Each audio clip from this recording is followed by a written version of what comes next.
Alright, this is my video summary for the 2 chapters from Mr. Tompkins. So basically how it starts out is Mr. Tompkins is sitting at home and he's reading the newspaper. He's trying to figure out what he's going to do that week, and he sees that they're having a lecture on Einstein's theory of relativity. So he goes to the university to hear this lecture, and he's paying attention, and he kind of dozes off, and then all he remembers is that he wakes up and he's on a park bench. That's where his dream comes in. So while he's in this dream, he is sitting there and he's just kind of admiring the weather, says it's a pretty nice day. He sees a cyclist that's passing by him, and he looks like the thinnest guy that he's ever seen. And he's like, whoa, what the heck? And this guy's moving super fast. And he just zooms past, and Mr. Tompkins goes and he asks the police officer about a speed limit and a couple other things. He ends up realizing that nobody else thinks it's weird, so he goes and he gets a bike and he goes and he catches up to this cyclist. He was actually hoping that while he started biking that he would be thin as well, but then he realized that he wasn't thin, but everything else got super skinny. And then he caught up to the cyclist, and the cyclist appeared normal. And so what he realized about that was that with relativity, it's relative in relation to you. And so while he's sitting there talking to this biker, they went from the town square to the post office. And they get there, and he goes, wow, he must have been going really slow. He only went 10 blocks in 30 minutes, according to the clock here. But then they look at their watch, and it was only 5 minutes. And so he was kind of puzzled by it and was kind of thinking like, interesting. So he goes to the train station next. And he sees a young man and an old lady. The old lady mentions that that's her grandfather, is the young man. And so Mr. Tompkins is super confused, and he starts talking to him and finds out that the young man travels all the time on the train. And so when he comes home, he's a lot younger than the people that he left.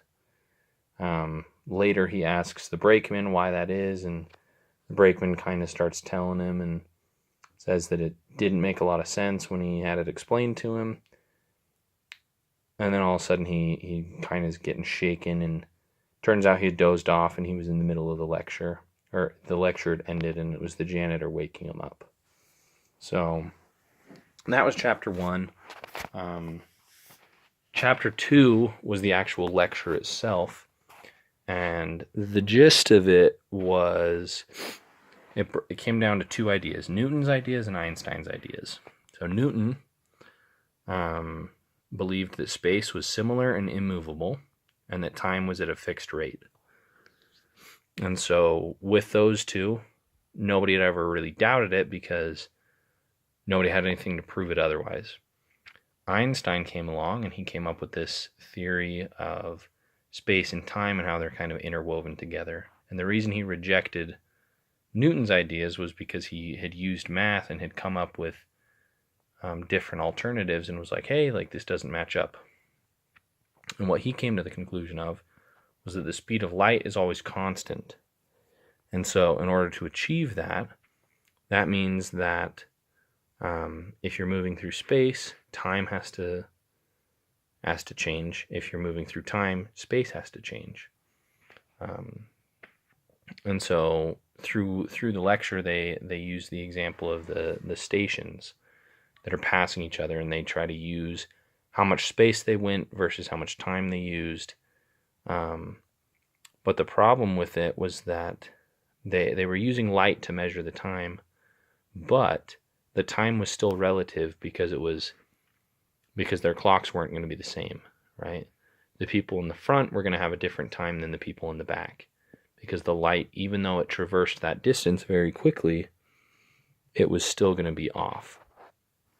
And so, I mean, basically, as I was kind of going through this, the whole thing with relativity is that it's all about perspective. Where you are determines what you see, right?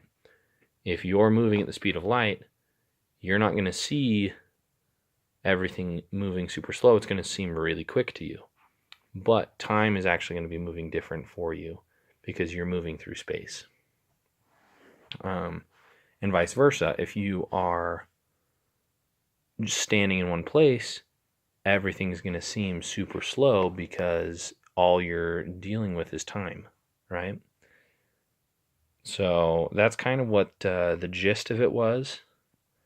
There were obviously it was a little more in depth with the ideas, but that was basically it, though. Pretty good book. Who knows? I might read the rest of the chapters, but the first two were pretty good, though.